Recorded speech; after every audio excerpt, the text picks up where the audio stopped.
Hospital Porter's Pride and Dignity. Stop the New World Order. Welcome to Hapanui TV and welcome to this lovely day here in Littlemore, Oxford. I'm going to go to the cinema and do another roving review, and well, I'm going to the View Cinema this time, which is actually one of the best. It's actually much nicer, I think, than the Odeon. Of course, it wasn't long before I last did a roving review, and it was Civil War, which I saw at the Odeon, George Street. But it's not so nice. Now, the cinemas themselves are both very nice, but the Odeon is right in the centre of town, in the middle of the bustling, not metropolis, the bustling university, sort of packed in Behemoth, which is Oxford city centre. The View Cinema here in Littlemore is right on the outskirts of the city. It's actually not far from where I live, and it's in a much nicer location. The walk to and from is much more pleasant than the walk to and from the Odeon, and so I decided to come to the View this time. Not much more. I was actually normally when I go to the cinema I go from work, but this time I'm going from home, so it's actually a bit closer. What was the last film I reviewed? The last roving review I did when I went to the View. Honestly, I can't remember. Oh God. Maybe was it Joker? Surely not that long ago, was it? Anyway, I'm going to the View now. I often go down the back alleyway. I'm not going this time. And God, already I can see since I was here last, things have changed. That building over there, between those houses, that new one, that was a building site last time I was here, so it's been finished. So yeah, that's something new. I'm now going. Where am I going? Well, I'm going to go and see this film, if I can remember the way. I think it's this way. Yeah. I'm going to see this film. I usually get lost in this area, actually, because the houses all look the same. They're all the same kind of pastel, orange and green and grey. So, yeah. I'm going to see a film called If. Now, that's not the one about the posh schoolboys who start shooting everyone. That's a good film, by the way, if you have not seen it. No, it's not that one. It's a new film that's just been released. In fact, this is its day of release. As with Civil War, I'm going to go and see it on its first day. If is in capital letters. It's an acronym, and it stands for Imaginary Friends. Now, as you know, I'm very interested in the subject of imaginary friends. I've actually got a book with me I've been reading, and I'll be talking more about that book later, all about the phenomenon of imaginary friends. As you know also, and I may even remember to put a link in the description box to this, or if not you can find it, I reviewed the film Drop Dead Fred. In fact, I've reviewed two films about imaginary friends, both of them really, really good. One's called Drop Dead Fred, in which Rick Mayall plays the imaginary friend. Another is Harvey, with James Stewart. It's a 1950 film, in which you never actually see the imaginary friend, but you are left in no doubt that he exists. So both those films I think are very good. Both those films I think illustrate something very emotive about this subject, and I do indeed find this a very emotive issue. Why that is, I don't know. You amateur psychologists can take me apart if you like, but I do find it very emotive. Now, so it's really strange that the imaginary friend phenomenon is really not talked about much. And for example, if an adult suddenly starts seeing poltergeists, or starts seeing things moved about by poltergeists, or starts seeing their dead grandmother sitting in a chair or something on the back of their car, people will either laugh at them, or paranormal investigators will get involved, or they'll be called crazy and sent to the doctor. This is the point made in the book Invisikids, which I'll be talking about later. Yeah, when a little child does it, and they say, look, there's my little friend Binker or something. The parents go, oh, isn't he sweet? He's having a sweet little game, pretending that he's seeing a little imaginary friend. He's got a little imaginary person he plays with.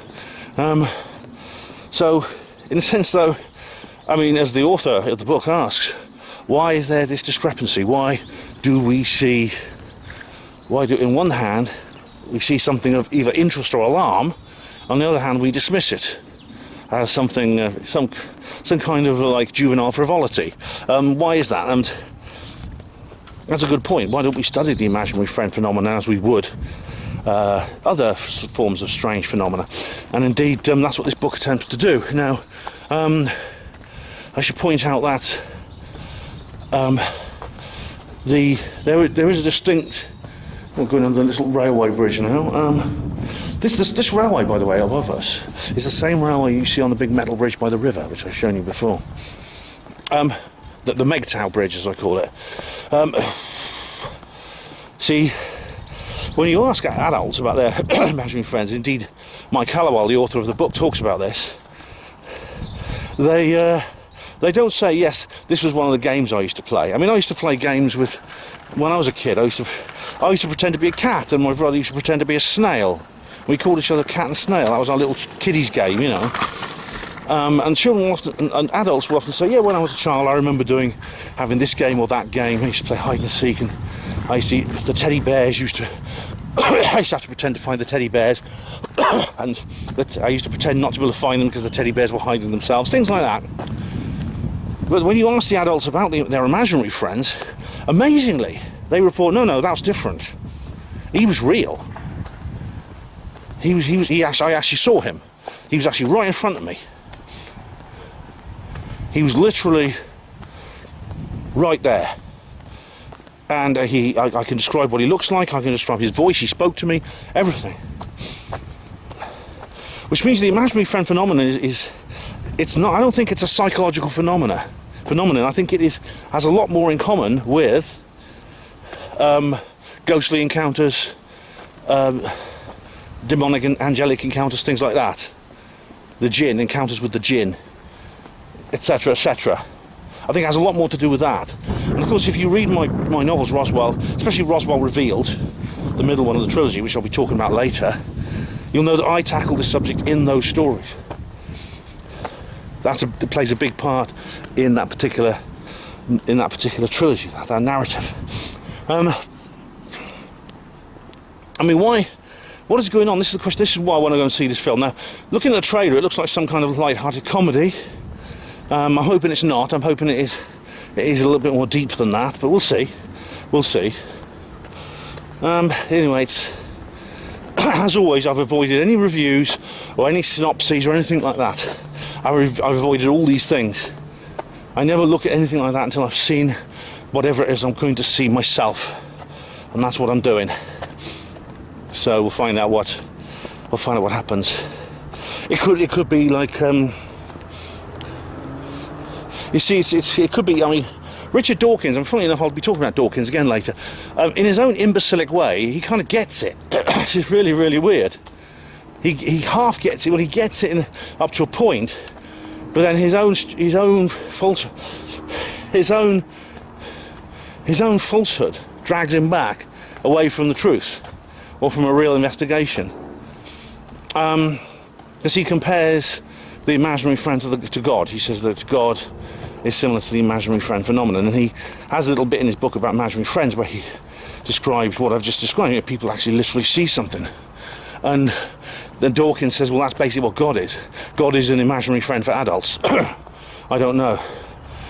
It also, I mean, this could be related to the bicameral mind phenomenon. I mean, if you haven't been familiar with Andrew Power, other people have said this before. His book, Ireland, Land of the Pharaohs, it's been PDF now, but it was a really good book when it came out.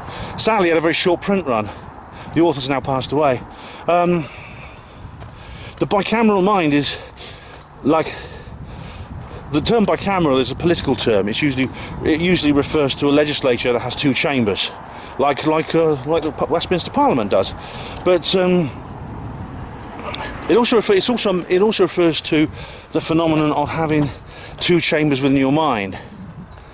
In a sense, you have your mind. I mean, we do have different parts of our mind. There's the conscious mind, the subconscious, the id, etc. There's there are different parts of our mind, as many psychoanalysts worked out. But in terms of bicameral mind, the bicameral mind is a mind in which it's like that, except it's much more pronounced. In other words, the bicameral mind is one. It's much more like Anthony Peake's idea of the eidolon and the daemon. In the bicameral mind, the chambers actually talk to each other. So what would happen is, you would actually have a conversation. You would actually have a conversation with yourself. I mean, many people do that anyway. I mean, my daughter always laughs at me, which says, "Dad, you're talking to yourself again." I says, "I know. How else am I supposed to get intelligent conversation in this world?" But yeah, I mutter to myself, and I've got an internal narrative, and that sometimes comes out as a dialogue, a platonic dialogue, so to speak. But no, with the bicameral mind, you're actually hearing yourself. You actually hear a voice, as indeed some people such as schizophrenics do today. Although there are many people non-schizophrenic who hear voices, many people, and sometimes the bicameral mind can manifest itself in certain circumstances, such as extreme isolation. Prisoners in solitary confinement, they suddenly start talking to themselves, and the warders will say, "Well, what's up with you then? What are you talking to?" She says, "No, I can hear a voice, I'm just talking to this voice." And a good example, it was actually in fiction, but it is very close to reality, is Castaway. Tom Hanks plays a man who's lost on a desert island, and he has a ball. Do you remember? He has like a volleyball, and he paints a face on it. And he calls it Wilson because it's made by the Wilson company. And he ends up having a conversation. It starts with him. It starts in a kind of light-hearted way where he's not really serious. But by the end of the film, he's actually listening. You can hear he's listening to a voice coming from this ball. It's incredibly sad actually when he loses the ball. Do you remember? I mean, sorry, it's a spoiler, but it's a really, really sad moment when he loses the ball. It's the only time in the film you actually hear music. That's a score, you know. So that's an example of the bicameral mind manifesting itself. So if you do hear a voice, don't worry. I mean, certainly I wouldn't say I wouldn't. Of course, you always have to advise people to go to the doctors, but in this case I would say, no, don't go straight to the doctor, for goodness sake. If you hear a voice, it doesn't mean you're crazy. It doesn't mean you have schizophrenia. As long as you have no other symptoms, and your behaviour is like normal and civilised, I wouldn't worry. And people around you shouldn't worry. So does that account for the imaginary friend phenomenon? I don't think so. I mean, really, simply because those who hear voices very often, this is not accompanied by any physical manifestation. So the voice they hear is very much their own voice talking to them, even sounds the same as their own voice. With the imaginary friend phenomenon, it is a distinct separate person. It is a separate entity to yourself. And it has a physical form, as Hallowell describes in the book. He describes the one he saw when he was 3 years old, and it has a different voice to yourself, and it has a will of its own. It has different ideas. It has a personality of its own. In fact, Hallowell saw two in two different locations, and the second imaginary friend had a very different personality to the first. We're almost there now, you see. View Cinema. I mean, the peak age for seeing imaginary friends, it appears to be like preschool. That's what I gather that from about 5 years onwards, children generally abandon them. Not always, but they very often abandon. According to the parents, they grow out of it. But it appears that they stop seeing these entities. Funny enough, it's literally the peak age is basically starts around about three years old, roughly when the same time that children are likely to recall past lives. It's about the same time. Anyway, I'm here now, so I'm going to go in and watch the movie. Now, I might find making this video a little bit difficult because I've got a slight problem. I don't know if you can see it, but this middle finger here is actually inflamed. So you see the swelling there and the redness. It's actually pretty painful. I don't know exactly what's causing it, but if it goes on, I'll see a doctor, but hopefully it'll go away by itself. These stairs to get there. This is a nice place actually. I do like this place. It is actually a very pleasant location. Well, unfortunately, as you can see, we can't get in there yet. The shutters are down, maybe because it's the first matinee, so I've got to wait and see. Now, there's another film I didn't mention, which I should have done. It's a film called Bogus. I think I might have referred to it before at some point, maybe even some films, maybe in some of my videos, but Bogus is it's a film. It's like American. It's got Whoopi Goldberg in it, but it also has the French actor Gérard Depardieu, who plays Bogus, who is the imaginary friend. And at the end of the film, it's sad. It's interesting because he does leave his childhood companion. Then he kind of addresses the fourth wall and says to the audience, this is what it's like being an imaginary friend. I've got to go off and find another child to look after now. A bit like the a bit like the blue creature, the purple creature, which I'll be describing later, which Richard Dawkins mentions. So, yeah, and indeed Boggin, the one in my own novel. So we'll talk about that in more detail later.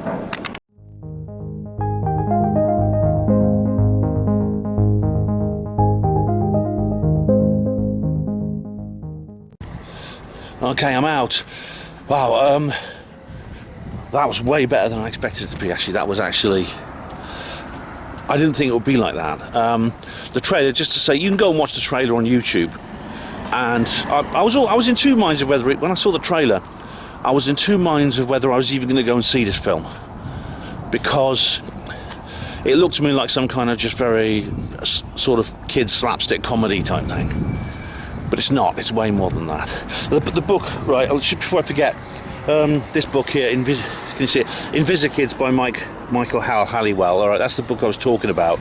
That book is the perfect research for this film. Actually, it's the perfect background to this film. Yeah, I'll say more about that as I go along. But I think I need to decompress for a minute. It's actually, God, that's actually quite an experience watching that. I could watch it again. I could watch that again. It's something, you know. It's something yeah, it's much more like Drop Dead Fred or Harvey than I thought it would be, and I'll talk a bit more about it in a minute. But I just need to breathe for a moment, and expect me to get a bit emotive, because I probably will. Oh, well, you can see me because there's a bit of a light contrast problem at the moment. It's actually not easy doing these reportages, in the sense that I try to make notes. Look, which when you're making notes, paper's no good. I usually have to use some kind of stiff cardboard like this.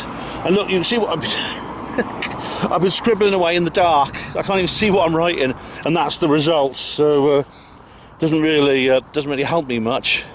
This is why I always do these sort of like reviews straight after I finish watching, so I know what I'm doing. And firstly, I mean, as I said, that cinema's got a much nicer energy than the Odeon. It's in a nicer part of town, but I must say the seat I was on wasn't very comfortable. I mean, I could have spent a couple of extra quid and get the VIP seats, but I thought, what the hell? But it was very low. The seat was very low, and it was a bit rickety.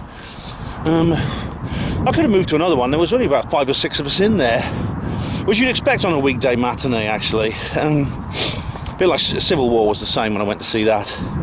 But anyway, the film, if, like I said, watch the trailer. It comes across as some kind of, like I said, like a, you know, Foster's Home for Imaginary Friends on cinema. I mean, this is a lot of the comments under the trailers were saying it's like Foster's Home for Imaginary Friends, which is a children's comedy series on the Cartoon Network, which is very, like I say, very light-hearted, kind of slapstick kind of thing, and that's how it comes across. Now, of course, there are other films, you know, the imaginary friend, as Mike says in the book, the imaginary friend kind of phenomenon has inspired a lot of popular culture. I don't know how many of you remember it. It's probably on YouTube, actually, the old advert for Heinz Spaghetti with the Geordie family. Do you remember? The little girl. Some of you may be too young to remember this. It makes me feel I'm getting old. But she says, "I've invited Eric for tea," and she points to the thin air, sits him down, and insists that the family serve him a plate of spaghetti, and she keeps talking. "Oh, you got some on your chin, Eric?" and things like this. And her brother says, "But there's nobody there." I'm sure I'll find this on YouTube somewhere. I don't know if I can include it without getting a strike, but there you go. And then the family start to protest, and then the girl says to her father, "Eric is certain that Newcastle United will win the cup this year." And the father looks and says, "They might well do. More Heinz Spaghetti, Eric." That was quite a cute one, you know. But of course, the films. I mean, the films like I say, Harvey and Drop Dead Fred. They have a comedic. Those are the two main ones, I think. They have a comedic element, but they're basically dramas. They're basically supernatural dramas about companionship and loneliness and that kind of thing, and it's something I find very emotive. As I said, you know, when I did my little video about the saddest films ever, Hospital Porter Reacts, I chose Drop Dead Fred as number one. Not that the film is sad, but it's if you count sad as kind of emotional, it is. And this probably is probably up there. It must be up there with Harvey and Drop Dead Fred. As I said, Harvey is like lovely. It's a feel-good movie. It's a great feel-good movie. Very popular. Elwood Dowd. No one really understands him, but he just talks. He talks about like everyone else. He pretends everyone can see Harvey. He doesn't seem to realise other people can't see him. And then they take him to the psychiatric clinic, and they're about to give him Formula 977, this injection to rid him of his ability to see this being. and then there's that conversation. I talked about this in the Drop Dead Fred review. I'm not going to repeat everything. And there's that conversation Vita has with the taxi driver. You know, that stuff, it turns them into perfectly ordinary human beings. We all know what stinkers they are. And then Vita then suddenly changes her mind, and she suddenly realises she wants Elwood to be as he is. And she rushes in just in time to stop them giving him the injection. Yeah, I'll never forget that. Now this film is about it's not what it appears to be in the trailer. There's this young girl called B. Now you never really find out much more about what that is, whether it's a letter that stands for something, whether it's BEA, short for Beatrice or something. But she's 12 years old. She says he's not her kid, and you realise that her mother has recently died, and her father is very ill in hospital, and she's worried that he's going to die. And he says, you know, you're worried about saying goodbye again, aren't you? And I'll try and make the most of these notes I made. Oh God, here we go.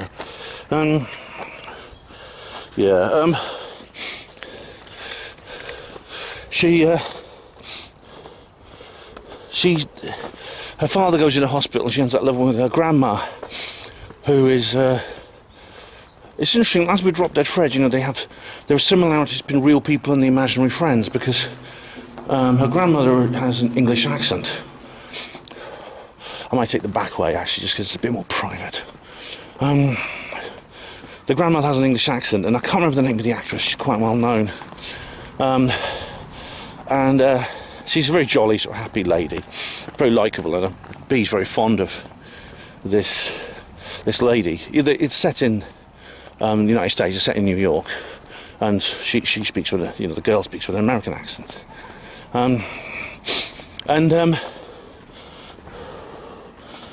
yeah, and then here we go. Just sort my notes out here. And now the father is a joker. The father, he's always making practical jokes. I mean, funnily enough, I thought he was. You see, because another character comes into it called Calvin, and you think it's a guy they've chosen. It is actually a different actor. I thought it was the same actor playing the dad as plays this character Calvin, but. It would make sense if it was actually there. By the way, there's going to be spoilers in this reportage, just to let you know. Just to warn you, there will be spoilers. Let's walk in here. Here we go. It's nicer this way. And so, but then she realises this. She hears what happens is she's living with her grandma, who's this really nice old lady, and. Their dad's always making jokes, like he ties his bed sheets together and sort of dangles them out the window, and he leaves a note saying, "I've done a run for it. Don't tell the doctors." And while he's hiding in the cupboard. It's a joke, you see. And I think the daughter says to him, "Don't," meaning, you know, don't run away from this through humour. But yeah, how can you? Things, what do you do? I mean, what would I do if I didn't have a sense of humour? I'd have lost my mind years ago. Humour is essential. You know, it's like I say on her Panama radio, you know, life is too important to be taken seriously. There's nothing wrong with humour. It's not like weakness or escapism. It's an essential part. It's essential for my well-being, I think. I couldn't manage without it, quite frankly, as I said. All right. And so that's what the dad is like. He's a likeable sort of chap. And then she hears noises from the flat above her, where her grandmother lives. She goes up there and knocks on the door. There's some people. There's a man living there called Calvin, Cal for short, who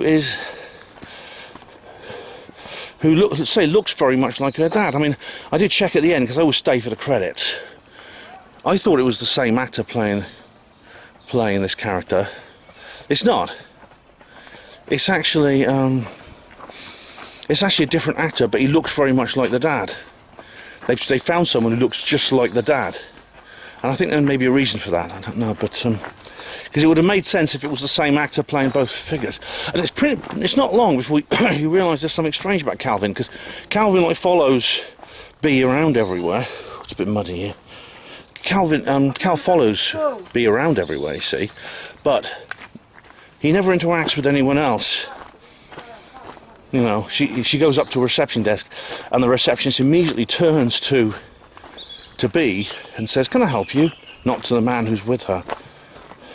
By the way, it's important when you watch this film to pay close attention to the minor characters, those who are just in one scene or have a couple of lines, because they become very important later on. And then, oops! God, look at this. Oh dear, maybe I've made a mistake going this way. Ugh! Luckily I've got my work boots on. I decided to put them on because they were the nearest thing, even though I've not come from work today. And yeah. And there's these creatures. These creatures are with her, these imaginary friends. Now one's called Blue. Even though he's blue, he's actually purple. He's this enormous, 12-foot tall, furry beast with a chatty extrovert sense of humour, playful. He's really kind of nice, really sort of like the sort of older brother type imaginary friend. And there's Blossom. Blossom is a feminine figure with what looks like huge cartoon-like eyes, like Betty Boop, you know, the old type cartoon eyes. And sorry, you can't see me properly, getting contrast problem with the sky. And she has what looks like insectoid antenna coming out the top of her head. And funnily enough, she's voiced by Phoebe Waller-Bridge, and has a kind of English accent, which is significant. You'll find out later on. Blossom, and she's called Blossom, so they're Blue and Blossom. All right. Where's this? Okay, and I can't read that, man. She goes into hospital and she meets this boy, a little boy he's lying in the bed. He's got a broken leg and broken arm, and she sort of makes friends with him.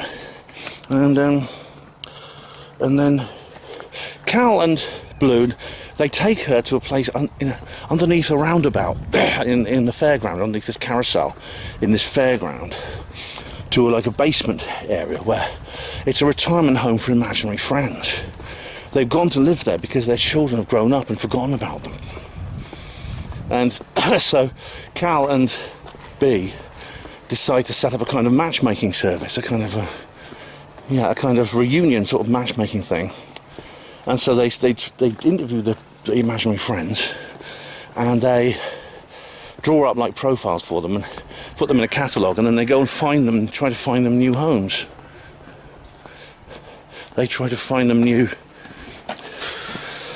kids. They try to find them new kids. As I said in the film Bogus, you know, Gerard Depardieu's character, the imaginary friend, at the end, he kind of breaks the fourth wall and he explains to the audience why he has to leave this girl behind, and it ends with him finding himself another kid to look after. And indeed, I'll explain in a minute, Richard Dawkins, what he says about it, about how, you know, the person he talks about, the purple man who appears in a tinkling of bells, told his kids, you know, I have to go and look after other children. I can't stay with you anymore. You're getting too old. Although he did come back when she was a sort of young adult, and that's an important point, I think. But she tries to get the little boy in the bed with the broken leg matched up with various IFs, they call them, IFs for short, imaginary friend, IF, acronym. And the way they find them is you put them in front of the boy and say, can you see me? Can you see him? And if he says no, then it's not the right imaginary friend for him, it's not the right if. But if he says yes, then that's him, that's his if. And it doesn't work. None of the ifs in the retirement home work. And they're amazing. They're an amazing collection, actually. The ifs. There's one called Cosmo who looks a bit like a Chandler-esque detective with a raincoat and hat, but he has a completely blank face with just eyes. And then there's Blue and Blossom I've just described. And there's another one that looks like an ice cube in a glass of water. His purpose is thirst. They say, what's their purpose? And there's things like dance, thirst, things like that. And then there's one that looks like a burning marshmallow. There's one that looks like a unicorn. One that looks like a pink crocodile. I'm trying to remember them all. A lot of imagination went into it, actually. Very, very good production design. Very good graphic design. Very good characterisation. It's absolutely excellent. It reminds me of if you remember the different creatures that appear in the... Remember the creatures that appear in the surgery in Drop Dead Fred? In that key scene in that entire film. You know, the girl can only see Fred, but he can see all of them, and each kid can see their own imaginary friend. You know, Namby Pamby, and the Velcro guy, and things like that. Yeah, and so she's desperately trying to match them up, and then she discovered that her grandmother, when she was young, she was a dancer, and she's got a photo of her as a young woman dancing, and dancing to that Spartacus overture, you know, the Aeneid line music, and at that moment, you see in the photo. I told you I'd get emotive. You see in the photo, she sees Blossom in the background, in the photo, and you suddenly realises that Blossom is her grandmother's if. And her grandmother is the adult who's forgotten her. I'm just going through these notes. God, blimey, look at that.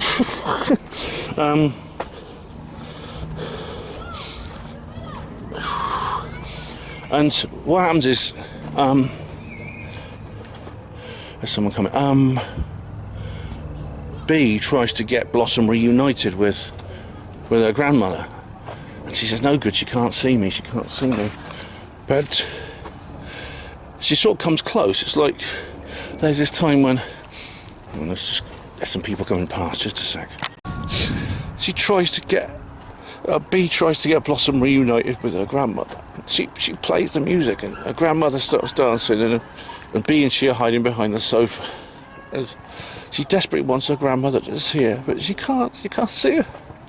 She can't see her. She's too old. But at the same time, Bee suddenly starts glowing with light.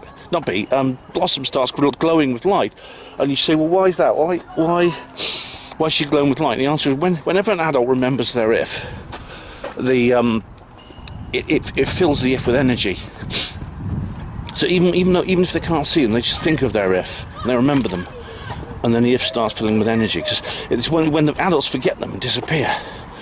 that's when they just disappear. They disappear. The ifs disappear too. Now, there's this amazing scene in the retirement home, because Bee sort of changes it with her imagination. And it reminds me of that scene in Lovely Bones. Oh God, I have to do that film Lovely Bones at some point.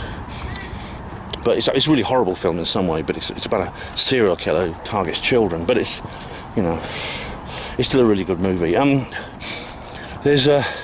to stay in here for a moment, because the sunlight's probably causing like a lot of contrast, so I can get into silhouette. She just thinks about it, and it all changes. It's really an amazing sequence, actually. The floor, firstly the building changes, then Cal goes into these various worlds, and he goes into the sea. He goes into the swimming pool that turns into the sea. He comes out, and there's like all the ifs are there, and then he's dancing on the stage with Tina Turner.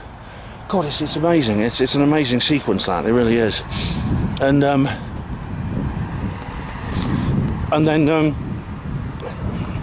And there's this old teddy bear, like, even though he's a teddy bear, he's still an if, he's not real. And he's like the patriarch of the whole retirement home. He's the oldest, he's 93. The actor who did his voice apparently died soon after this film was made. And the film is dedicated to this actor, Louis Gossett Jr., never heard of him. But he shows B how to do that. They're sitting on this park bench. And then he says, close your eyes and just think. And she does, and she finds herself in the past, in this old day when there was lots of people around. It's Coney Island, New York, which is like a big fun fair. And she finds herself with all these people and having fun, and the ifs are all there too with their kids. And then this old bear, he says something really remarkable. And I wish I could remember the entire quote. What was it? You know, all ifs have kids, and the kids grow up and forget them. Well, I think they're made to forget them, quite honestly. But he said then, it's when, I can't remember, I wish I could remember the whole quote, because I just remember thinking, that's extraordinary. I tried to write it down, but it's come out as a scrawl. When the kids grow up and they forget about us and they can't see us, that's when they need us the most. I'm not sure I quite understood that bit. But he goes on to say something else, and I can't remember the whole quote, but it's really, really profound. I mean, the special effects on this film are extraordinary. The animation, special effects, the design, the concept, you know, it's all brilliant. It's all just superb. It's all excellent. Oh yeah, definitely very, very good. And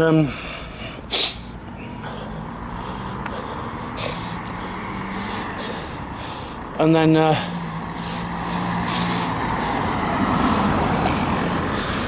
I think that the final part, like I said, there's going to be spoilers here. But honestly, I could watch that again, even though I know what's going to happen. I could watch that again. The final part is, for a moment, she thinks her dad's going to die, and she runs upstairs to Cal because he's like the only person she can talk to, and she says, and I kind of worked out by now who Cal really was. Cal, of course, is, I mean, most people work this out. Cal, of course, is actually B's if. Now, he's actually Calvin the Clown, and later on you actually see him in his clown costume. And that's how she was before she forgot him. Because she keeps saying, I'm 12, I'm not a kid anymore. And she's forgotten her if. But she doesn't see her if anymore. But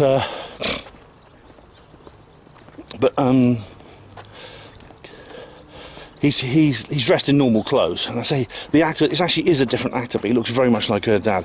Her dad is played by the guy who's the director. I can't remember his name, Krasinski or somebody, director and writer. And he says, I can't say goodbye again. And he says, don't say goodbye, tell a story. And so she goes into the hospital, and she says, oh, I am a kid really, and I had someone who filled my life with joy, and I don't want that. I can't remember I can't remember all the lines. And all the ifs go with her, you see. The thing is, all the ifs go with her to the hospital. And they're all sort of clustered in the corridor outside, backing her up. There's this one that looks like a bubble, called Pop, or Poppy or something. And the reason she's called that is because she does go pop. She's a bubble, basically, with eyes. And oh, there's one that looks like a big jelly baby. It's quite funny. Cries a lot. And there's this little mouse type thing. Yeah, and they're all standing outside, you know, supporting her. And he doesn't. He survives. He comes round. And then she goes out into the corridor. All the ifs are gone. And she goes up to the flat above her house, and there's no one there. But then she remembers, you know, what the old bear said about closing her eyes. She closes her eyes, and then Calvin the Clown appears. Her own if appears in front of her. I mean, the whole thing, you see, it's quite a moment actually, because you think like, well, it could have ended differently. I mean, the classic case is, well, you don't need me anymore, so I've gone, you know, your dad survived, the ifs are no longer necessary, or something like that. But it's actually a much more interesting plot than that. And the thing about not saying goodbye, I mean, I'm sure this probably wasn't the intention of the... this probably wasn't the intention of the... This probably wasn't the intention of the filmmakers, but it reminded me of the continuing bonds. I don't know if you've heard of that. If you read A Padmo Voice, you'll know that I did a review of the film Life with Ghosts. About how you see, most bereavement therapy centres on closure. It centres on ending your relationship with the person you've lost, because they're gone, they're out, they've gone from your life, they no longer exist. Continuing bonds is a form of bereavement therapy promoted by several people, including Elizabeth Kubler-Ross, who's a very well-known bereavement therapist, which says something very different. It says that you should continue to talk to the person you've lost. Write them letters, speak to them, even if they don't reply. It's amazing. Elizabeth Kubler-Ross came up with the Ross scale of, the stages of grieving. First it's shock, then it's bargaining, then it's disbelief, then it's, acceptance and things like that. That's what continuing bonds is. Now, I can't go into any more detail because the continuing bonds thing is very complicated, and also I don't have time. It's off the topic of this programme, but it's this film called Life with Ghosts. You've got to see if it's not easy. It's not easy to watch actually. Only it's sort of limited screenings, but it's worth seeing. And then you suddenly realise that she's been reunited with her if, and then a little boy, and there's this one, and then the final scene is wonderful. It really is. The final scene is it's fantastic. It's just you've got to see it to believe it. Do you remember me telling you to pay attention to the minor characters? People like the receptionists. There's two receptionists. One is in the hospital, and another is in this workplace where there's a guy the kid who for whom Blue was his if. I mean, it is funny, and Blue in particular is kind of like a slapstick comedy character, but and there's a lot of sort of like that kind of humour. But it's amazing. But there's this really incredible scene because at the end, the ifs go back to kids. The ifs go back, and the kids take them back. It's like, and it's funny. It's quite funny. I mean, in the final scene, you see suddenly, for some reason, the ifs they go back, and they reintroduce themselves to their kids who are now adults, and there's this invisible one called Keith. He's completely invisible and silent. There's a joke in the credits. They say introducing Brad Pitt as the voice of Keith, and Keith doesn't speak. That's the joke. But he just, Cal is always tripping over. Oh, Keith, what are you doing there? Is he sitting in line? I don't know. I can't see him. Tripping over him. It turns out Keith is Bee's dad's if. And when they move into their new home, he goes, "Oh, hello, Keith."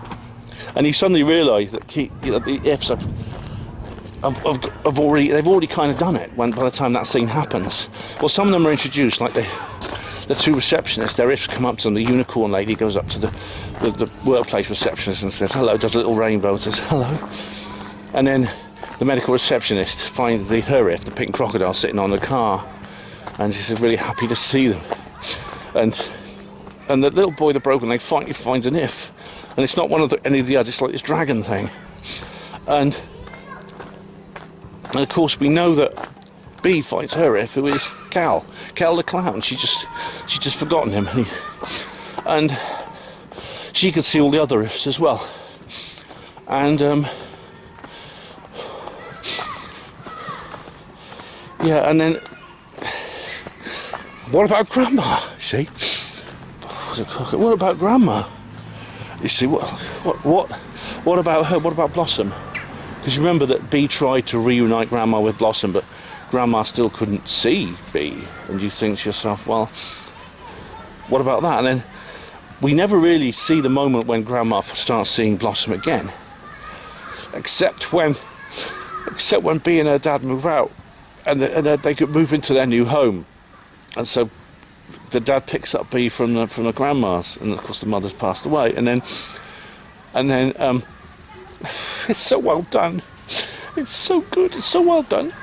And then Grandma just simply looks down at the road, and you see Bea standing beside her, and she says, "Shall we go in then?"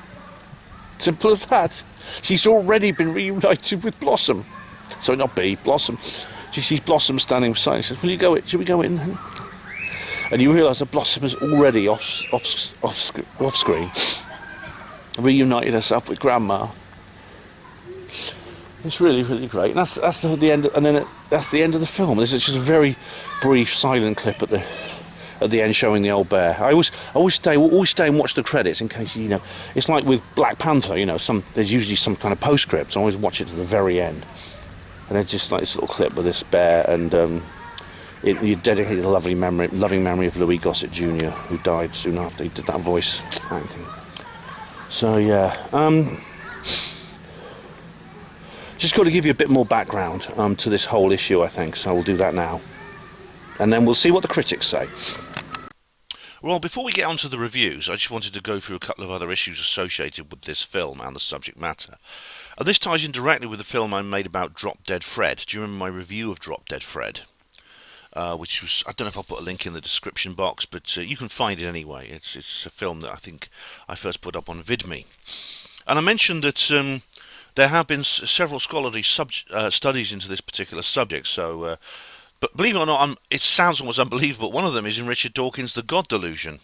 He has an entire chapter on this subject called A Much Needed Gap, where he discusses the issue of imaginary friends, and he tries to tie it into God, into belief in God.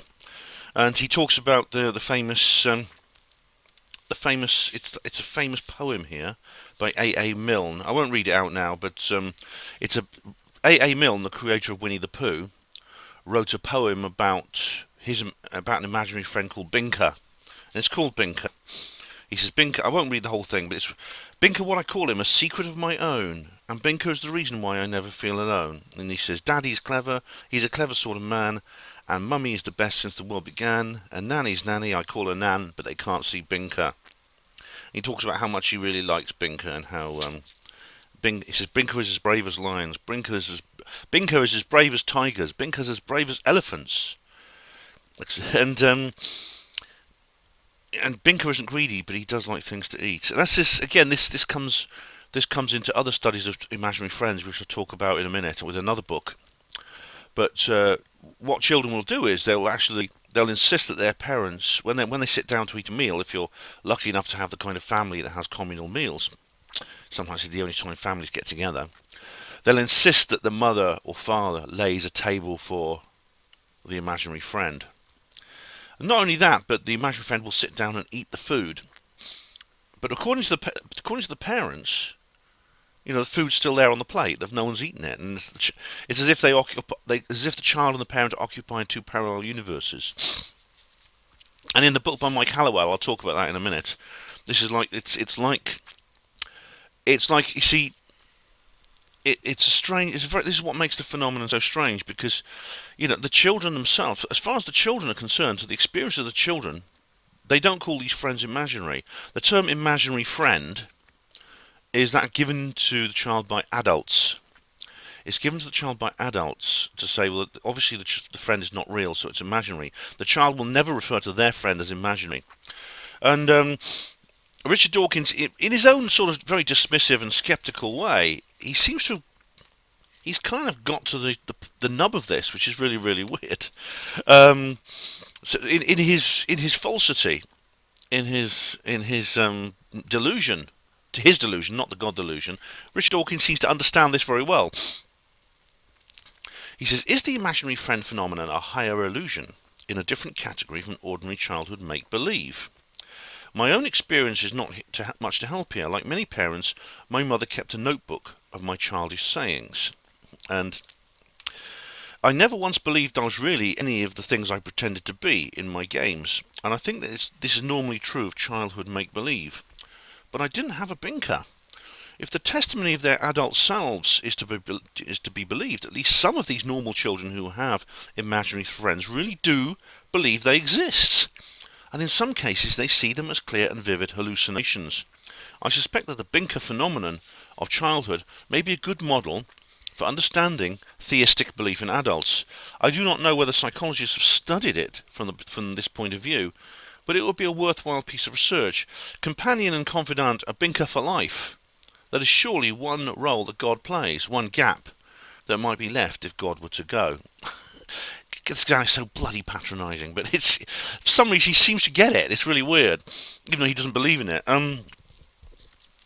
Another child, a girl, had a little purple man who seemed to her a real and visible presence, who would manifest himself, sparkling out of the air with a gentle tinkling sound. This is rather like Boggin. I'll tell you. Well, Boggin's an imaginary friend of a character I created for a book called Roswell Revealed, which I'll read you a little passage from in a minute. He visited her regularly, especially when she felt lonely, but with decreasing frequency as she grew older. On a particular day, just before she went to kindergarten, the little purple man came to her, heralded by his usual tinkling fanfare, and announced that he would not be visiting her any more. This saddened her, but the little purple man told her that she was getting bigger now and wouldn't need him in the future. He must leave her now so that he could look after other children. He promised her that he would come back to her if ever she really needed him. He did return to her many years later in a dream when she had a personal crisis and was trying to decide what to do with her life. The door of her bedroom opened and a cartload of books appeared, pushed into the room by the little purple man. She interrupted this advice that she should go to She interrupted this as advice that she should go to university, advice that she took and later judged to be good. The story made me almost tearful and brings me as close as I shall probably come to understanding the consoling and counselling role of imaginary gods in people's lives. A being may exist only in the imagination, yet still seem completely real to the adult and still give real comfort and good advice. Perhaps even better, imaginary friends and imaginary gods have the time and patience to devote all their attention to the sufferer, and they are much cheaper than psychiatrists or professional counsellors. Yeah, I mean, I feel tearful, as you know, and no doubt I might experience more emotion in this video, but I feel tearful discussing this subject too, and I feel very emotional about it. But unlike Dawkins, you see, this is what I mean when he seems to get it, but then he just sort of slips back into skeptic land.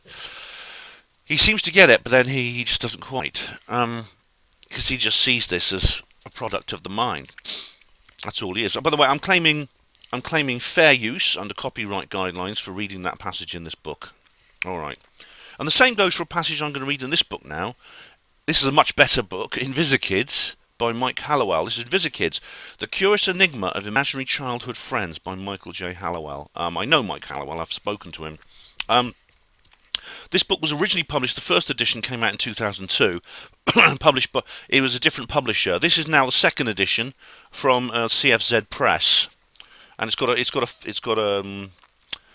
blurb at the back is written by Jonathan Downes, and he writes a foreword in here as well. So, and she's very good.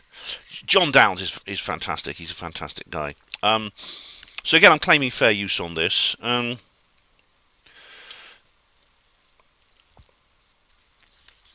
He says here, he talks about his childhood. He's got a picture of himself as a little kid. And he's living in this little flat in Tyne and Wear with his family. And then he says he was going to go to the toilet one day. He's aged about 3 years old. And suddenly a creature appeared and frightened the living daylights. It was a little girl. She was small, elfin-faced, almost urchin-like. Her blonde chestnut hair was unkempt, and I remember little about her clothes other than they were plain and unassuming. What little I can recall will be brought up to light in a later chapter. She turned her head on one side and stared at me curiously. Her blue eyes were piercing and inquisitive. "Hello, my name's Maureen, and I want to be your friend." And so it was that Maureen, seemingly out of the ether, arrived. Never for a moment did I question who she was, whence she came, or how she had turned up at Park Road in Hebburn. Wrapped in a blanket of childish innocence, I simply accepted that Maureen now lived in our house. And from that day forth, she became a regular companion, my only regular companion, in fact. We hid in cupboards together and giggled. We bounced up and down on the blood-coloured moquette sofa when my mum wasn't looking, rolled a red plastic ball back and forth, and ran from room to room like lunatics playing Catch Me If You Can. They were happy, carefree days. I was only a toddler at the time, but nevertheless, I became dimly aware at some point that something wasn't quite right. Why didn't my mother ever talk to Maureen? Why did Maureen sometimes have to stay at the side of the table and watch while we ate, unless I specifically asked my mother to set a place for her? Why didn't my father acknowledge her either? I wanted to say something, but I wasn't sure exactly what. And then one day, Maureen got upset. I wasn't sure why, and she didn't have time to. Didn't have time to figure it out. I was too busy playing with my model multi-story car park and petrol station, and trying to figure out why the house was in such a mess. There were cardboard boxes and wooden tea chests everywhere, and all my family's worldly goods were being systematically placed in them. 2 days later, we moved. And then I knew why Maureen had been upset. Her tears had been shed because she knew we would never see each other again. I was upset too. I really liked Maureen. And then at our flat at Armstrong Terrace, South Shields, we had it was bigger, and Maureen faded from my mind, and I concentrated on navigating my way around our new home. Robert, my cousin, was several years older than I was. And he talks about this model zoo that he has. He's now too old to play with, and he's in the middle of like assembling this zoo, this toy zoo full of toy animals. He's very young at the time. Remember, he's preschool, and this is where Elizabeth entered the picture. Suddenly, she was sitting opposite and saying, "Here, I'll show you how to do it." I watched with not the slightest degree of surprise at her unannounced appearance, and she proceeded to build my zoo and then smiled and went away. As the week turns into months, I began to notice a similar pattern. My parents were ignoring Elizabeth too, and neither was she allowed to sit at the table. And one summer's day, as my mother prepared tea, I demanded that a place be set for Elizabeth. My mother, merely humouring a childish fantasy, she thought, agreed. And that evening, Elizabeth sat with us and dined on whatever we ate. If my memory serves correctly, it was fish fingers. I was happy. Maureen had been mischievous and excitable, and made my heart beat. She was naughty but lovable. Elizabeth, on the other hand, was of a different social stratum altogether. She dressed in expensive silk frocks and large ribbons, and her blonde hair was always perfectly drawn back over her scalp in a vivacious ponytail. At the age of 8, we moved again, and just like Maureen, Elizabeth dissipated from my consciousness and plunged herself into the farthest reaches of my cerebellum. I made other friends, probably real ones. Not real, I mean physical ones, but completely forgot my 2 ethereal companions. As a journalist who specialises in writing about paranormal phenomena, I've built up an increasing number of case files concerning youngsters who, like me, enjoyed the strange but welcome presence of an invisible friend. Invisible, that is, to anyone other than ourselves. In the case of Mark Halliwell, they seem to be bound to fixed geographical locations at home. But do get this book. It's bloody good. It's really good. I mean, Downs calls it the best book CFZ Press has ever published. In Visikids, you see, there's a picture of. Look, she looks a bit older actually. She looks like maybe young adult, but look at these little creatures playing around her there.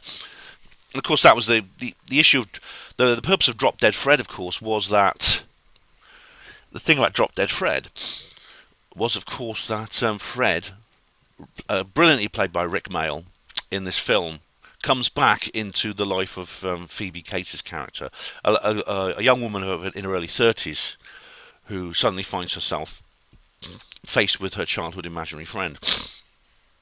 I find that fascinating. I find it fascinating that, again, as Dawkins said, there's a difference between make-believe, childish make-believe, and the presence of the imaginary friend. The imaginary friend phenomenon seems to be outside the normal experience of childhood imagination, from the child's point of view. I mean, I played imaginary games when I was a kid, and funnily enough, I still do, you see. Maybe that's why I'm a writer. Most adults give that up, but I never did.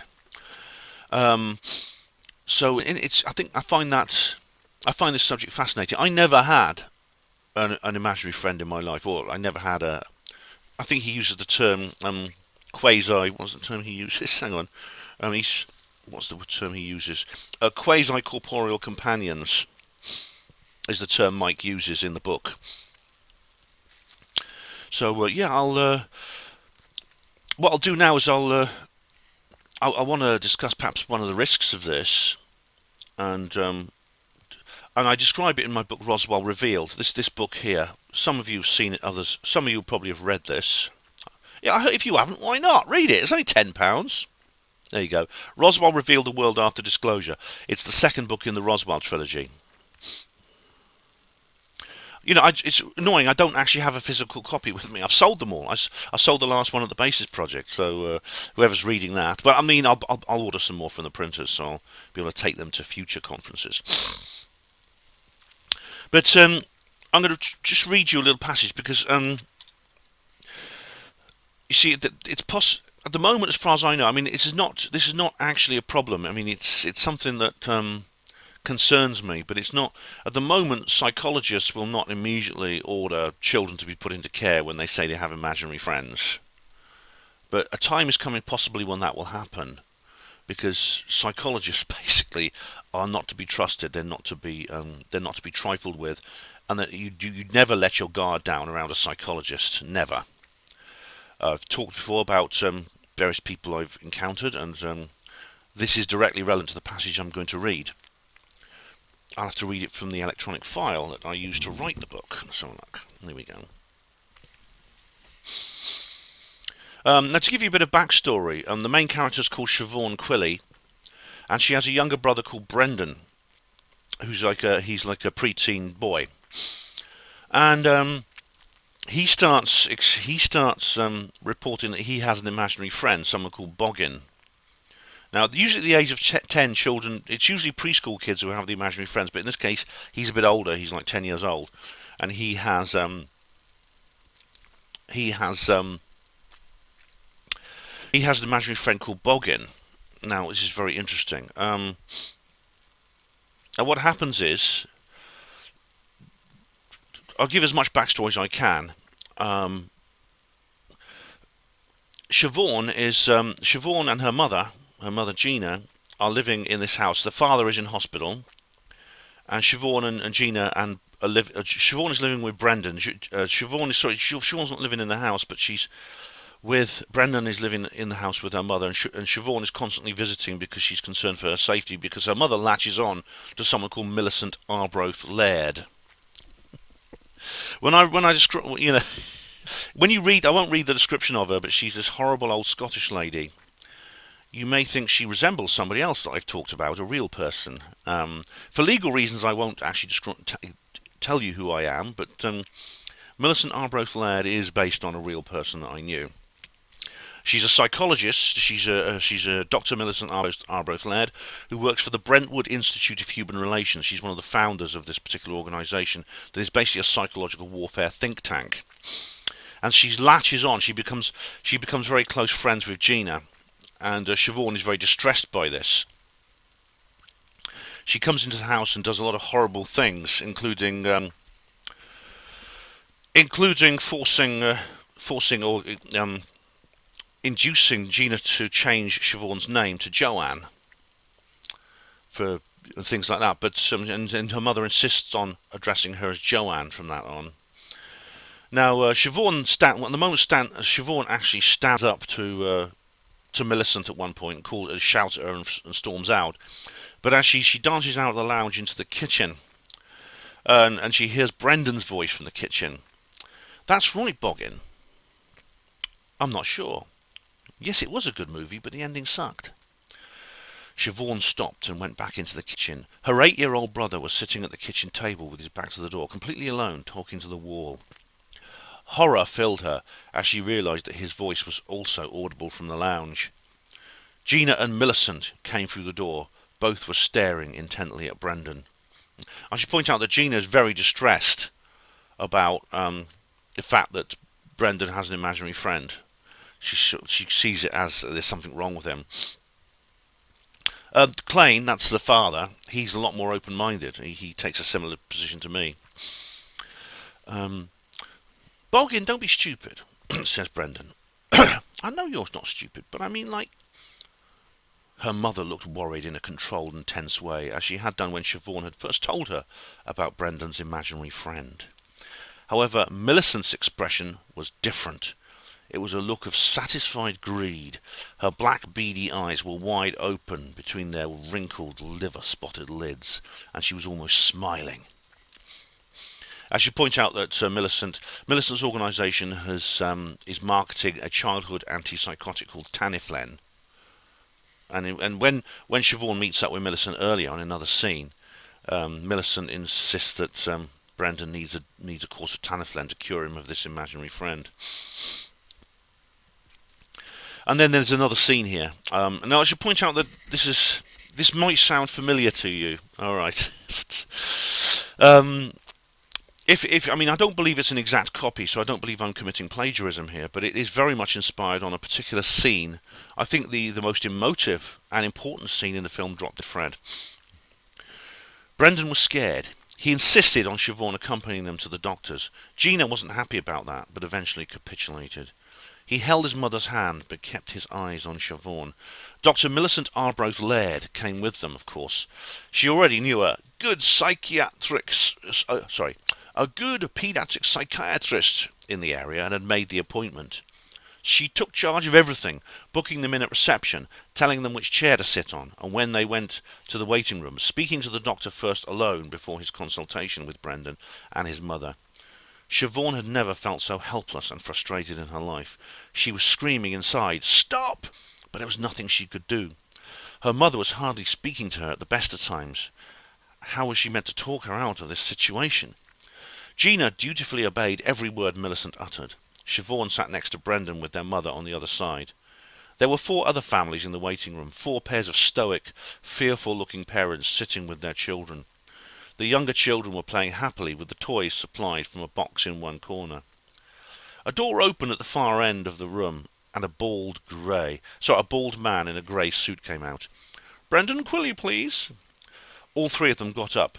"No, Joanne, you shall stay here," ordered her mother. She pushed Siobhan hard on the shoulder, forcing her back into her seat.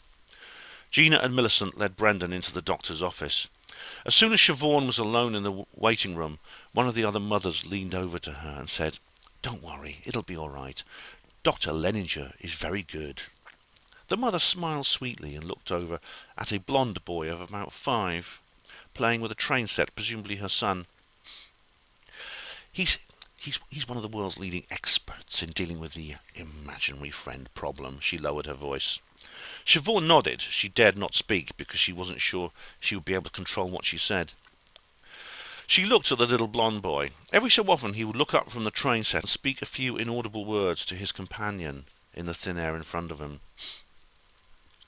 After half an hour, Gina, Brendan and Dr. Leninger, a nurse, and Millicent emerged from the office. "Well, thank you very much, Doctor," said Millicent. She and Gina walked over to where Siobhan was sitting. The doctor went back into his office. However, Brendan was walking in another direction.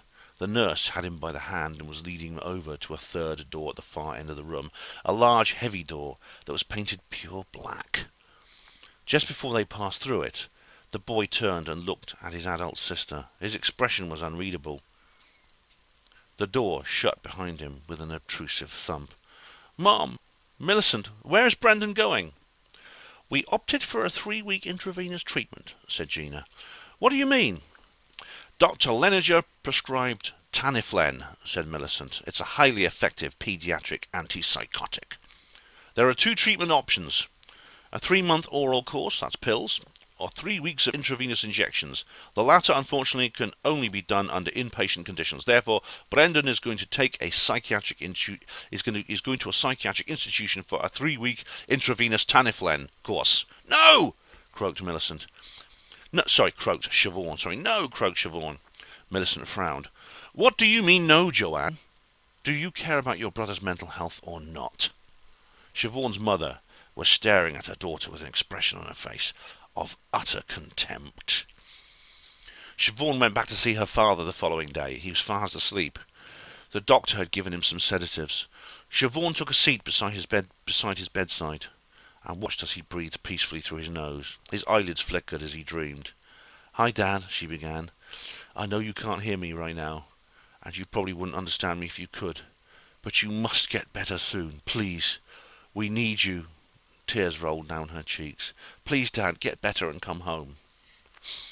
And that is a passage from this book, Roswell Revealed the World After Disclosure, available at all good bookshops now, price £10. Now I don't want to be too unfair. I don't want to be too unfair to even to people as disgusting, or as an institution as disgusting as psychology and psychiatry. I've never heard of any so far of any real psychologists, or maybe there are very few. Probably the real equivalent of Millicent would do this, saying that children who have imaginary friends should be given psychiatric treatment to cure them of them. But it might happen. Now, in David Icke, The Reptilian Agenda by David Icke, the 6-hour interview he did with Credo Mutwa, Credo talks about how the missionaries in South Africa gave the Zulu children something called bonsella. It was a pink sugary substance which the kids regarded as a sweet. And when they themselves had imaginary, well, they had they could see spiritual beings, they could see their ancestors, as native Africans do. They regularly commune with their ancestors and with the gods of the other worlds. When the kids started taking bonsella, it soon turned out they lost the ability to see these people. And indeed, it's rather like in Drop Dead Fred when the young girl, Phoebe Cates, the young woman, Phoebe Cates' character, I can't remember her name, starts taking the green pills that the doctor prescribes her, and Fred gradually fades away. It's a horrible, horrible scene, a horrible part of the story. And he's begging her not to take these pills, and she keeps taking them. And it's so.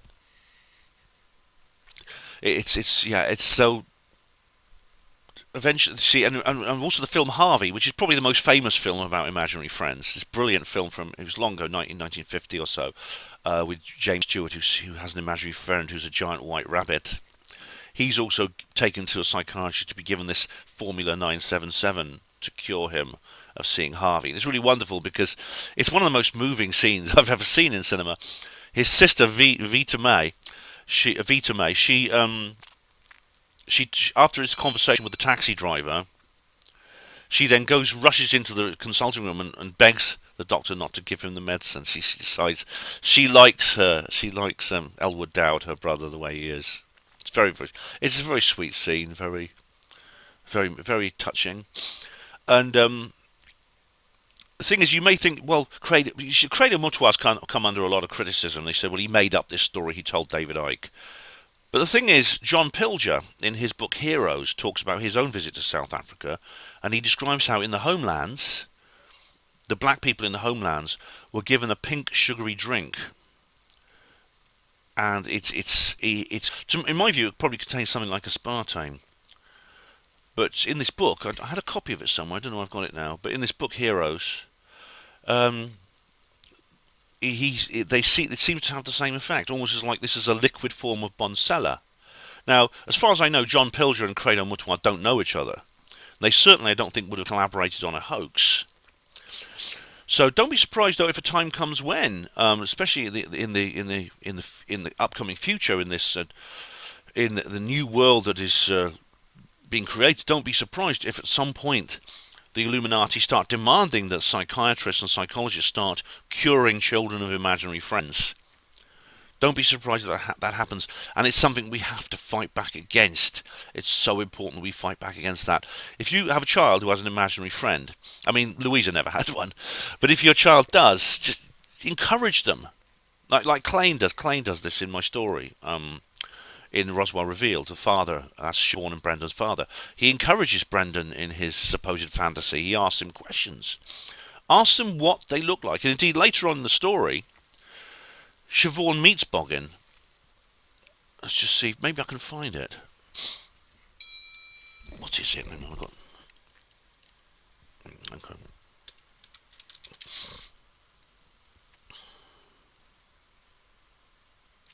All right, here we go. Right, this is towards the end of the story. This is almost at the end. This is just after she's seen Flying Buffalo. Flying Buffalo is another kind of etheric character, as you know, if you've read the book. Here we go. Um, Where is it? Blah blah blah. As she returned to the kitchen, Brendan came in after her and approached her. Siobhan, Boggin wants to talk to you. Boggin? She looked at her brother with a quizzical expression, but she could tell that he was completely serious. Yeah. But you haven't seen Boggin for months. Why has he come back now? He hasn't. It's just the old Indian guy asked me to pass that on from Boggin as a message. The old Indian guy? You mean Flying Buffalo? You've seen Flying Buffalo? Well, he never told me his name, but I see him sometimes. When did you last see him? Today, on my way to school. He says, tell Siobhan Boggin wants to talk to her, so I said I'd tell you. Siobhan paused. All right, where's Boggin then? We've got to go to my room. He led the way up to his bedroom and jumped up onto his bed, while Siobhan sat on a chair in the corner. Brendan sat up and looked at her with interest. Then she sat up and gasped. In the middle of the room was a cloud of mist, a circular balloon of smoke that kept its shape. A rough-hewn face appeared in the centre that gradually solidified. The features of the face became more distinct. The skin took on a purple hue, and its large protruding nose became visible. Its black marble eyes glinted, and its thick lips curled into a smile. "Hello, Siobhan." It had a squeaky, lilting voice. "Boggin? Are you Boggin?" Yes. It wasn't just a face. Although she could see that there was more of it around the face, this was hidden in the mist. "My God, you're real then?" "Evidently." What? I can't stay for long. Can you pass on a message to Brendan for me?" "Well, why? Why can't you tell him yourself?" "The medication he was given means that he can't see me anymore. I'm afraid he probably never will again." She nodded. I see, she said. "Could you tell him this? I'm going away. I have to go back to where I came from. I will return to this world, but my job then will be to befriend another child. I will still look after Brendan, but I won't be able to communicate with him." "All right," said Siobhan. "I might come back to Brendan if he really needs me. If that is the case, then I'll pass him on a message via Flying Buffalo." She nodded. "Got that?" "Tell Brendan I love him very much. I miss talking to him a lot. He will always be my friend." "I will." "Goodbye, Siobhan, and thank you." "Goodbye, Boggin." Boggin's face merged with the bubble of smoke, and the bubble faded like an evaporating steam until it was gone. Siobhan turned to face her little brother. Brendan was already looking at her, and he was crying. She sat beside her brother on the bed, lifted him up onto her lap, and embraced him. That's it. See, like it's the like you say, the Taniflen, this medication that Millicent Arbroath Laird arranged for Brendan to have, has stripped his brain of its ability to tune into the right frequencies where he can see these imaginary friends. But he still sees Flying Buffalo, the angelic being who appears throughout the trilogy. So basically, what I'm saying is that this is a very real and very serious issue. It I think carries a lot of meaning, and I think it's very important, and I think it says something quite fascinating and I think uplifting and inspiring about the human condition, especially that of children. And please do read this book, InvisiKids. It's you get it from the CFZ Press, but it's available at all good bookshops. And of course, Roswell Revealed. Don't forget that. As for the God Delusion, well, if you're in the mood, it's good for a laugh.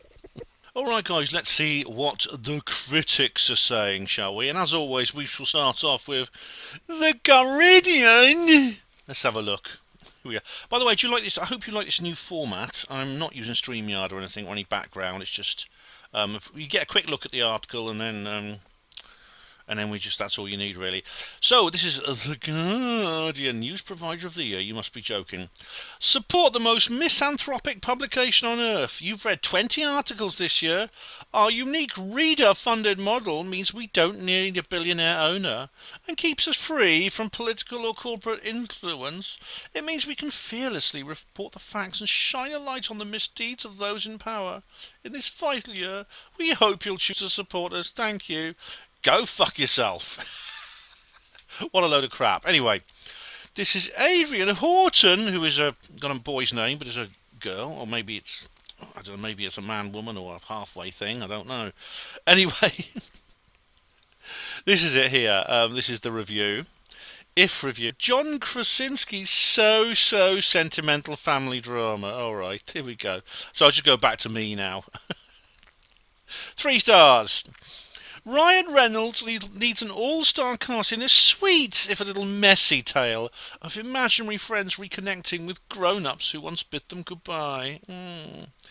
If the new kids' comedy from John Krasinski has all the elements of a friendly, family-friendly hit, a healthy dose of sentimentality, a heavy emphasis on the power of a child's imagination, and a prerequisite of tragedy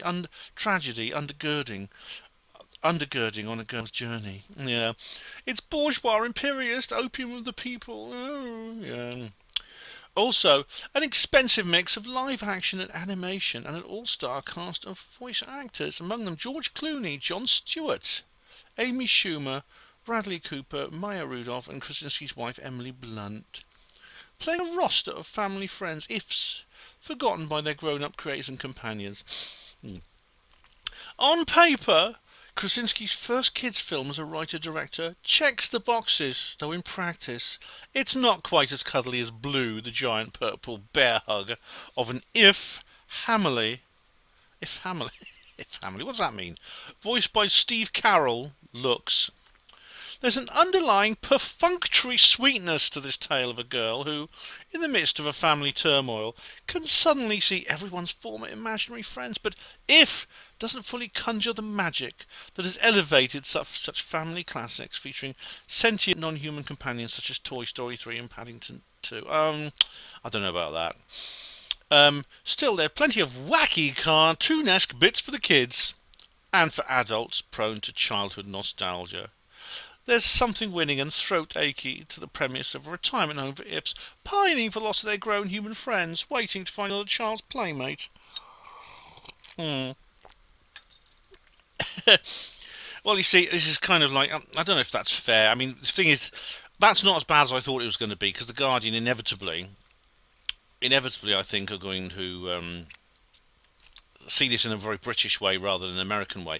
And of course, like, Schmaltz goes down much better in...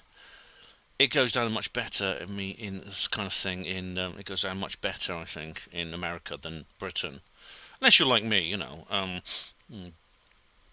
Let's have a look through here.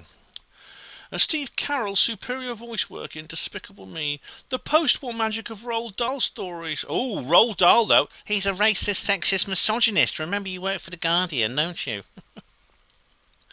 If there's a vague out-of-time feeling to If, nagging if you think about it, but generally swept along with the tide of gesturing toward, if not always celebrating imagination, a dance and CGI-laden sequence in which B redecorates the memory lane retirement home through sheer power of creativity, invigorates a somewhat plodding first half. I don't think the first half was plodding, but that sequence is actually great, that scene where she redecorates the retirement home. Yeah, that's very, very good, yeah.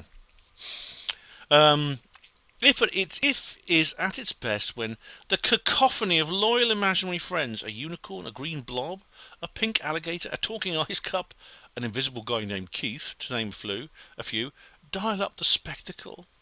For a film that very much bills itself as a comedy, particularly through lovable and literary bumbling character of Blue, If is fairly short on actual laughs. Yes, that's true. The trailer, as I said, is misleading. I've made that point myself. Instead, it settles by the end into misty-eyed, mostly earned sweetness, with the evergreen lesson of remembering love and playfulness as you grow up.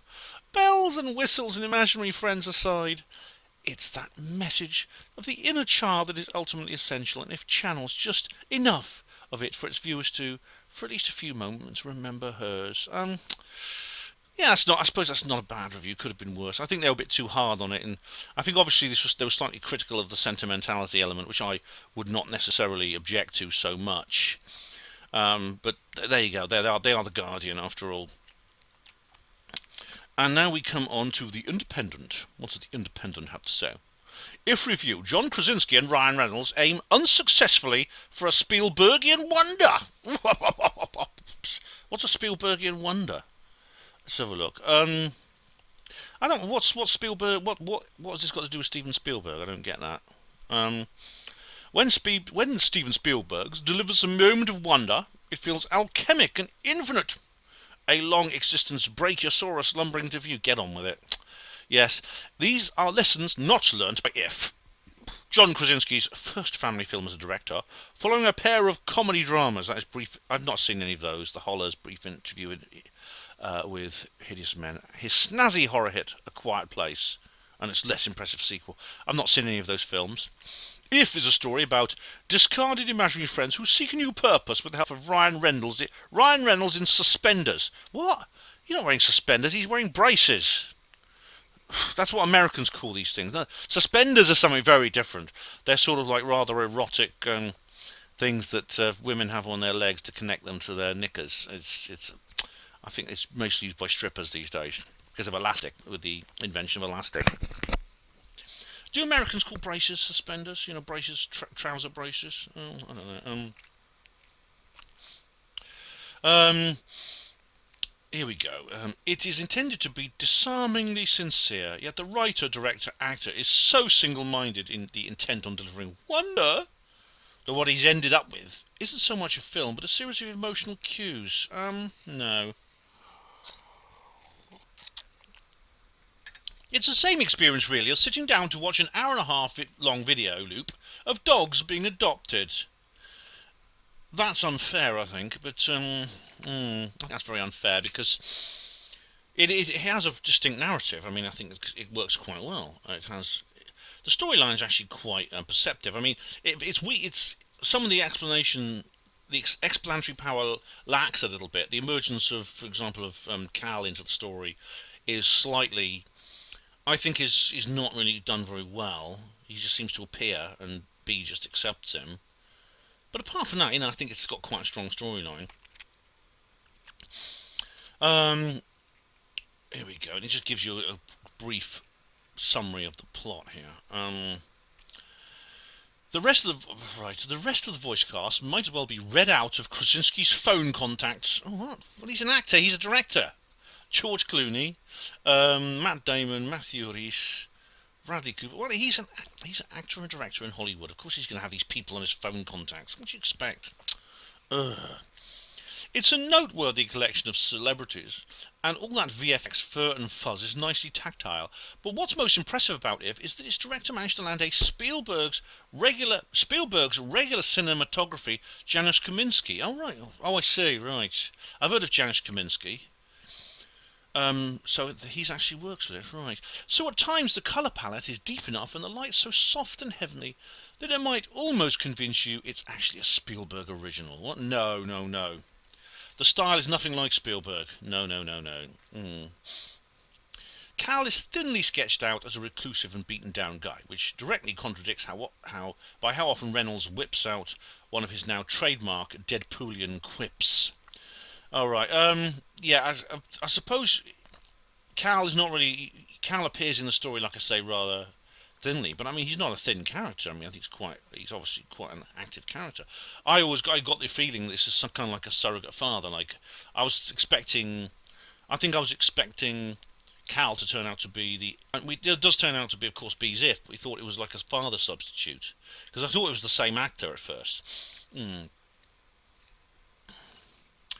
So yeah, it says perhaps If will successfully make its audience cry, but if it's had to pull every trick in the book to do so, the achievement doesn't quite feel the same. I don't think that's fair. I don't think that's fair at all. Okay, so now we come on to The Hollywood Reporter. If I always do different voices for each one of these papers, so you know what I'm talking when I'm reading. If Ryan Reynolds leads a John Krasinski directed family film that's easier to admire than enjoy, A Quiet Place Helpma steps away from the horror genre for this live action animated movie featuring an all star cast. Um, in the early scenes of this new fantasy film geared to families, John Krasinski is seen as a 12-year-old girl's father who's in hospital. What? Oh, right, yeah, of course he is, isn't he? Yeah, he is. The dad is the director, yeah. To keep up his daughter's spirits, he delivers elaborate jokes. Yeah. In other words, she thinks he's trying too hard, which is something you could say about If. What? Well, how hard are you supposed to try? You're supposed to put no effort at all in. There's no denying the ambition and thoughtfulness on display in this effort, written and directed by Krasinski, which marks a notable stylistic turn from his smash hit horror movies. If aims for obvious laughs with its multitude of amusing computer animated characters featuring all sorts of incarnations from teddy bears to melting marshmallows. But it also strains for deep emotion in its poignant depiction of children moving on from such invented creations who, much like the plaything character in Toy Story, are deeply saddened by their abandonment. Oh yeah, because the kid leaves them behind, yeah. You are a toy! It's a delicate balancing act that Krasinski nearly but doesn't quite pull off, resulting in a film plagued by significant tonal shifts and pacing issues, not to mention a certain air of familiarity. Well, and not if you've seen the films it's supposed to be familiar with, yeah, but I haven't. And it just gives a little kind of rundown of the character. Mm. The connection between the imaginary friends turns out to be Cal, a cranky upstairs neighbour who's the only other person who can see them. It goes on here, blah blah blah. The care that Krasinski has put into the film is apparent on every level, beginning with the cute hand-painted Paramount logo we've seen during the opening credits. The Ifs, voiced by veritable who's who of Hollywood stars, and presumably everyone else in Krasinski's contacts list. So this person makes the joke about contacts lists as well. Why are these critics comparing notes and sort of nicking ideas or nicking witticisms from each other? Yeah, they are consistently amusing and imaginative, even if most of them are seen too briefly to make much of an impression. And then she mentions the Tina Turner and the redesigning thing. Yeah, that's pretty good. Clever touches abound, such as the grandmother falling asleep to the film Harvey. Yeah. There's also real cinematic craftsmanship on display in every aspect, from Janusz Kaminski's elegant cinematography that gives the proceedings a warm, burnished glow. Yeah, I think so. But much of the slapstick involving the Ifs feels generic. I suppose the slapstick does, but I mean, the slapstick is actually only a small part of the film. The slapstick comedy is really probably just about 10%, whereas in the trailer it's like 100%. And when the film shifts into deeper emotional territory with such plot elements as a reunion between insecure Blue and his former childhood friend, who's now an anxious preparing for a job interview, the grandmother reconnecting with her ballet dancing past, B's effort to match up a young boy in the hospital. Yeah, it becomes strained in its attempted magic. I thought that was very well done. I don't. I think it was very well done. It wasn't overplayed. I mean, the emotion wasn't overplayed. It was just enough unsaid, I think, for it to work. It wasn't like overbearing and sort of treacly.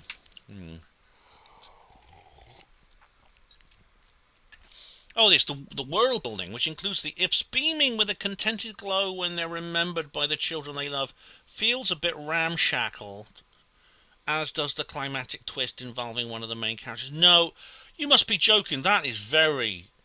I thought that was extremely powerful.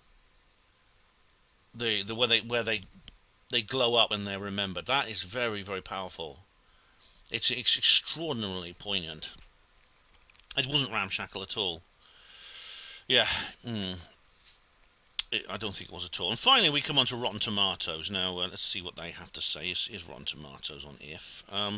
Now, bear in mind, I should bear in mind, first of all, that this is not going to be a final result because this film's only just been released. It's literally just come out today, so they've only got a handful of votes. It may change.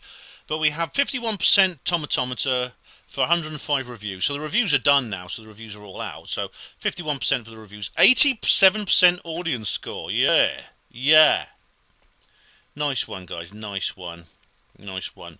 Once again, we are defying the critics. I hate that term, defying the critics. It's like, how could you defy the critics? The critics have authority, don't you know? The critics are there to tell you what to think. And you defy them? You dare to defy them?